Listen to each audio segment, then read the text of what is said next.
பொங்கல் பண்டிகை தொடர் விடுமுறை காரணமாக தமிழ்நாட்டில் பிரசித்தி பெற்ற கோயில்களில் குவிந்த ஏராளமான பக்தர்கள் நீண்ட வரிசையில் காத்திருந்து குடும்பத்தோடு சாமி தரிசனம் செய்து வருகின்றனர்.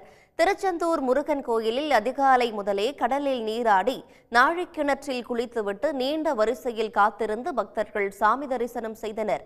திருச்செந்தூர் கோயில் வளாகம், பேருந்து நிலையம், கடற்கரை பகுதிகள் உள்ளிட்ட இடங்களில் பக்தர்கள் கூட்டமாக காட்சியளித்தது. கூட்டத்தை கட்டுப்படுத்த போலீசார் பாதுகாப்பு பணியில் தீவிரமாக ஈடுபட்டனர்.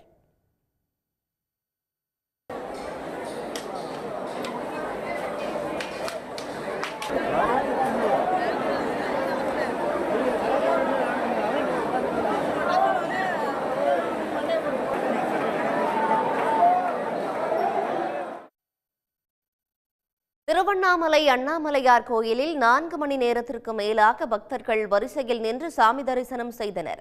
மேலும் கிரிவல பாதையில் வலம் வந்தும் பக்தர்கள் சாமி தரிசனம் செய்தனர். பழனி முருகன் கோயிலில் பக்தர்களின் கூட்டம் அதிகரித்து காணப்பட்டதால் மலைக்கோயிலுக்கு செல்லும் நடைபாதையை ஒரு வழி பாதையாக மாற்றப்பட்டது. இதனால் யானை பாதை வழியாக மலைக்கோயிலுக்கு செல்ல பக்தர்கள் அனுமதிக்கப்பட்டனர். சாமி தரிசனம் முடித்துவிட்டு பக்தர்கள் நடைபாதை வழியாக கீழே இறங்கினர். உடனுக்குடன் செய்திகளை தெரிந்து கொள்ள சன் நியூஸ் பெல் ஐகானை கிளிக் பண்ணுங்க.